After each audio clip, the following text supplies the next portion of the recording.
एक math genius होने के बावजूद एक लड़का साफ सफाई का काम करता है, मगर वो ऐसा क्यों करता है ये दिखाया गया है गुड विल हंटिंग नाम की फिल्म में। काफी वक्त से इस चैनल के एक सब्सक्राइबर मुझे गुड विल हंटिंग पर वीडियो बनाने के लिए कह रहे थे। मैं डिले करता गया क्योंकि इस फिल्म को कई चैनल्स ने एक्सप्लेन किया है, मगर हर किसी ने सिर्फ इस फिल्म को नरेट किया है। इसलिए इस वीडियो में मैं फिल्म की कहानी के साथ साथ इस फिल्म के मैसेज के बारे में भी बात करूंगा। ये फिल्म एक स्पेशल और इम्पोर्टेंट फिल्म है जिसे देखकर बहुत से लोगों की जिंदगी बदली है, मगर बहुत से लोगों ने अब तक ये फिल्म देखी भी नहीं है। तो चलिए उस कहानी को शुरू करते हैं जो किसी थेरेपी से कम नहीं है। ये फिल्म मैट डेमन और बेन अफ्लेक ने लिखी है, जो आज सिनेमा के जाने माने सितारे हैं, और उनकी इस पहली ही फिल्म के लिए उन्हें ऑस्कर भी मिला। ये कहानी है विल हंटिंग नाम के एक लड़के की, जो एक ऐसे इलाके में रहता है जहां गरीबी और क्राइम फैले हुए हैं। उसका सबसे करीबी दोस्त चकी है, जिसके साथ विल हर रोज आवारागर्दी करता है। इस माहौल से बिल्कुल अलग माहौल है MIT नाम के एक बड़े और मशहूर यूनिवर्सिटी का, जहां जेरल्ड नाम का एक मैथ्स प्रोफेसर स्टूडेंट्स को एक चैलेंज दे रहा है। उसने स्टूडेंट्स के लिए एक थियरम का प्रॉब्लम छोड़ा है क्योंकि वो उस स्टूडेंट को ढूंढ रहा है जो ये मुश्किल प्रॉब्लम सॉल्व कर सके। ये बात सामने आती है कि विल कोई स्टूडेंट नहीं है, बल्कि उसी यूनिवर्सिटी में एक जैनिटर का काम करता है, यानी कि साफ सफाई का काम। विल एक इंटेलिजेंट लड़का है जिसने उस थियरम को सॉल्व कर दिया जो कोई भी स्टूडेंट नहीं कर पाया। मगर इतना इंटेलिजेंट होने के बावजूद वो अपना ज्यादातर वक्त दोस्तों के साथ शराब पीने में, सट्टा खेलने में और मारपीट करने में बिताता है। जेरल्ड को जब पता चला कि किसी ने थियरम को सॉल्व कर दिया है तो उसे लगा कि ये काम किसी स्टूडेंट का है, मगर पूछने पर कोई भी आगे नहीं आया। इसलिए उसने एक और थोड़ा ज्यादा डिफिकल्ट प्रॉब्लम लिखा और उस स्टूडेंट के सामने आने का इंतजार करने लगा जो इसे सॉल्व कर पाएगा। मगर इस बार जब विल उसे सॉल्व कर रहा था, जेरल्ड ने उसे देख लिया। एक बार के लिए तो जेरल्ड को लगा कि वो उसका काम खराब कर रहा है, मगर वो हैरान हो गया जब उसे पता चला कि एक मामूली जैनिटर ने प्रॉब्लम सॉल्व कर लिया है। उस रात बार में चकी की बहस कुछ ऐसे लोगों से हो गई जो किसी बड़े यूनिवर्सिटी के स्टूडेंट्स हैं, और वो लोग चकी को शर्मिंदा करने लगे। विल ने उस वक्त साबित किया कि वो उन स्टूडेंट से ज्यादा इंटेलिजेंट है, और तब उसकी दोस्ती हुई स्काइलर नाम की लड़की से, जिसने अपना नंबर उसे दे दिया। यहाँ तक विल की जिंदगी में कोई भी फर्क नजर नहीं आया और हम भी विल की इस जिंदगी का हिस्सा बन गए। मगर एक दिन हाथापाई करने की वजह से विल को जेल जाना पड़ गया, और तब उसे ढूंढते हुए जेरल्ड वहां आ गया। उसने जज से बात करके उसे 2 शर्तों पर बाहर निकलवाया। पहला कि विल को मैथ्स के थियरम्स पर काम करने के लिए हफ्ते में एक बार जेरल्ड के पास आना होगा, और दूसरा उसे थेरेपिस्ट के पास जाना होगा। जेरल्ड के पास आकर मैथ्स के थियरम सॉल्व करने में कोई परेशानी नहीं हो रही थी, मगर थेरेपी लेना आसान नहीं था क्योंकि विल ने अपनी बातों से बहुत सारे थेरेपिस्ट को डराकर भगा दिया। अब जेरल्ड के पास सिर्फ एक रास्ता बचा, उसे अपने कॉलेज के दोस्त शॉन मैगवायर से मदद मांगनी पड़ी। शॉन एक ऐसा आदमी है जो हर वक्त मजाक करता है और उसे थेरेपी देने में कोई दिलचस्पी नहीं थी, मगर जेरल्ड से बात करने के बाद उसने एक बार विल से मिलने का फैसला किया क्योंकि शॉन उसी इलाके में पला बड़ा है जहां विल रहता है। अब विल का शॉन के साथ पहला सेशन आया जो इस फिल्म का सबसे इम्पोर्टेंट सीन है। शॉन बार बार विल से उसके और उसकी जिंदगी के बारे में सवाल पूछने लगा ताकि वो विल पर कंट्रोल जमा सके और उसकी सोच समझ सके। बातों के बीच विल की नजर शॉन की बनाई एक पेंटिंग पर पड़ी जिसमें एक तूफान में फंसी नाव नजर आती है। विल ने बिना हिचकिचाए ये कह दिया कि उसे लगता है पेंटिंग में जो आदमी है वो शॉन खुद है जो तूफान में फंसा हुआ है। शॉन ने इस बात को टालकर सेशन पर ध्यान देने की बात की, मगर विल ने कह दिया कि शायद ये तूफान शॉन की शादीशुदा जिंदगी है जिसमें वो एक गलत औरत के साथ फंस गया था। अब विल ये नहीं जानता था कि शॉन की पत्नी गुजर गई है क्योंकि शॉन अब भी अपनी शादी की अंगूठी पहनता है। इसलिए ये बात सुनते ही शॉन अपना आपा खो बैठा।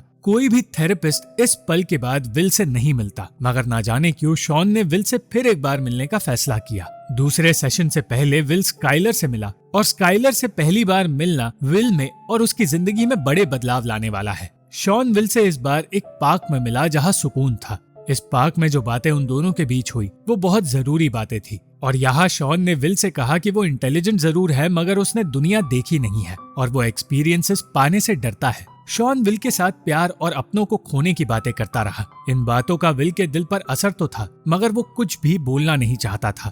वो अपने दिल की बातें हमेशा अंदर दबा कर रखता है। शॉन ने साफ साफ कह दिया कि जब तक विल बात नहीं करेगा तब तक शॉन उसे समझ नहीं पाएगा और इस थेरेपी का कोई मतलब नहीं निकलेगा। मगर एक डर की वजह से वो कुछ भी बोल ही नहीं पाता। यही डर है जिसने उसे स्काइलर से बात करने से भी रोक दिया और वो बहुत वक्त तक स्काइलर को ये कह नहीं पाया कि वो उससे फिर से मिलना चाहता है। इस पल से शॉन और विल के बीच एक कंपटीशन शुरू हो गया। आने वाले सेशंस में शॉन ने कुछ भी नहीं बोला क्योंकि इस थेरेपी का असर तभी होगा जब विल बात करेगा, मगर विल ने भी कुछ नहीं बोला। आखिरकार हार मानकर एक सेशन में विल ने अपना मुंह खोला और चाहे एक जोक सुनाने के लिए उसने बात की हो, मगर कम से कम उसने बात तो की। फिर उसने अपने और स्काइलर के डेट के बारे में बताते हुए कहा कि अभी उसे स्काइलर परफेक्ट लग रही है, मगर उसे डर है कि आगे जाकर वो उसे परफेक्ट नहीं लगेगी। शॉन ने समझाया कि कोई भी इंसान परफेक्ट नहीं होता, सब में खामियां होती है और इन खामियों को देखने के बाद भी किसी से प्यार करना सबसे खूबसूरत चीज है। इस खूबसूरती को देखने के लिए विल को अपने डर का सामना करना होगा,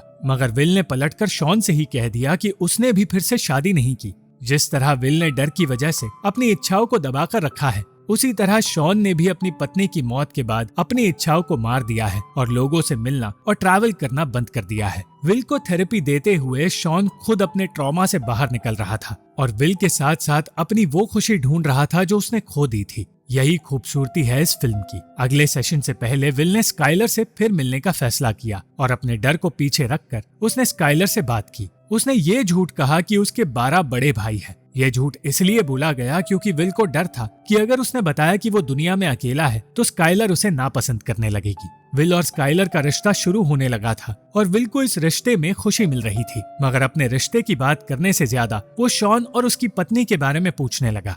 शॉन ने बताया कि वो एक पल के लिए भी ये नहीं सोचता कि उसने अपनी पत्नी से मिलकर या उससे शादी करके कोई गलती की है, चाहे उसने अपनी पत्नी को खो दिया हो। असल में विल ये कोशिश कर रहा था कि वो किसी ऐसे रिश्ते में ना चला जाए जिसमें जाकर उसे पछतावा हो। इसलिए वो शॉन से ये पूछ रहा था कि उसे शादी करके पछतावा तो नहीं महसूस होता, और शॉन ये सारी बातें समझ गया। उसने विल को उस बेसबॉल गेम के बारे में बताया जो सबसे महान मैचेस में से एक माना जाता है। वो ऐसे बता रहा था जैसे कि उसने वो मैच अपने दोस्तों के साथ स्टेडियम में देखा हो, और विल ये सारी बातें सुनकर खुश हो गया। मगर फिर शॉन ने बताया कि वो ये मैच देखने स्टेडियम में जा ही नहीं पाया क्योंकि जिस वक्त ये मैच चल रहा था उस वक्त उसे अपनी होने वाली पत्नी के साथ पहले डेट पर जाना था। ये सुनकर विल बहुत ज्यादा निराश हो गया क्योंकि एक लड़की के लिए शॉन ने वो मैच मिस कर दिया। मगर शॉन की ये बातें सुनकर विल ने एक बड़ा फैसला लिया और स्काइलर को अपने दोस्तों से मिलवाया। मगर एक दिन स्काइलर ने बताया कि वो कैलिफोर्निया जा रही है और चाहती है कि विल भी उसके साथ चले।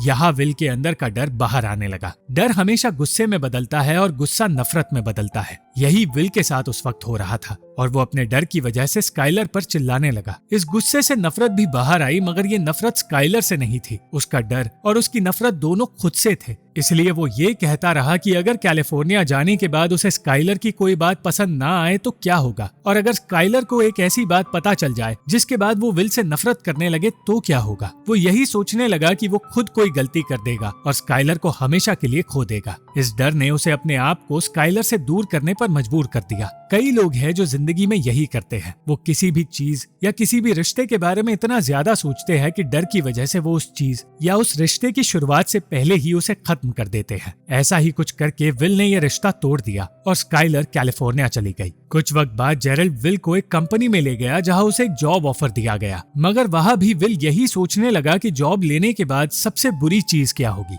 ये बात जब उसने शॉन को बताई तो शॉन ने वही कहा जो हम सबके दिमाग में है कि अगर विल हर बार ये सोचेगा कि फ्यूचर में क्या बुरा हो सकता है तो उसकी जिंदगी में कभी कोई अच्छी चीज हो ही नहीं पाएगी। इस वक्त तक चकी एक ऐसा कैरेक्टर था जो जिंदगी को सीरियसली नहीं लेता, मगर जब उसे पता चला कि विल अपनी पूरी जिंदगी उसकी तरह मजदूरी करते हुए बिताना चाहता है तो वो ये बात सह नहीं पाया। उसने कह दिया कि विल उससे और बाकियों से अलग है। वो एक इंटेलिजेंट लड़का है जो आने वाले 20 साल मजदूरों की तरह नहीं बिता सकता। उसने कहा कि वो हर रोज ये उम्मीद करता है कि एक दिन वो विल को लेने उसके घर आएगा और विल दरवाजा नहीं खोलेगा और उसे घर में नहीं मिलेगा। जिस दिन ये उम्मीद सच में बदलेगी वो दिन चकी की जिंदगी का सबसे अच्छा दिन होगा, क्योंकि चकी को दोस्ती से ज्यादा विल की परवाह थी। चकी की इस बात का विल पर सबसे गहरा असर हुआ और उसे एहसास हुआ कि उसे अपनी जिंदगी अब बदलनी होगी और ये जिंदगी सिर्फ और सिर्फ शॉन की मदद से बदल पाएगी। वो शॉन से मिलने उसके ऑफिस पहुंचा और पहली बार उसने शॉन को अपने दिल की सारी बातें बताई।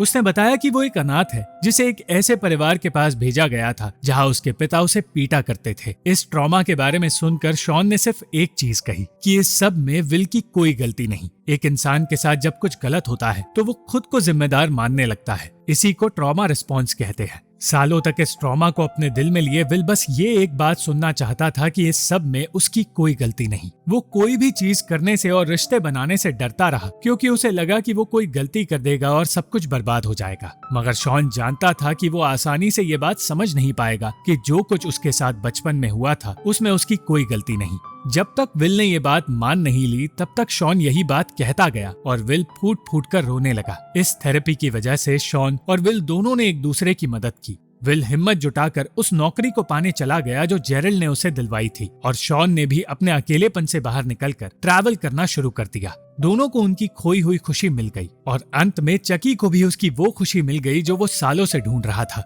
वो विल को लेने जब उसके घर पहुंचा तो विल ने दरवाजा नहीं खोला। विल आज घर पर नहीं था और ये दिन चकी की जिंदगी का सबसे अच्छा दिन साबित हुआ। विल ने शॉन को खुशखबरी दी और बताया कि वो स्काइलर के पास कैलिफोर्निया जा रहा है, मगर उसने ये खुशखबरी वही बात लिखकर बताई जो बात शॉन ने अपने दोस्तों से तब कही थी जब वो बेसबॉल मैच छोड़कर अपनी होने वाली पत्नी से पहली बार मिलने गया था। अगर आपको ये वीडियो पसंद आई तो इस वीडियो को लाइक, शेयर और इस वीडियो पर कमेंट जरूर करें और इस चैनल को सब्सक्राइब करना मत भूलना।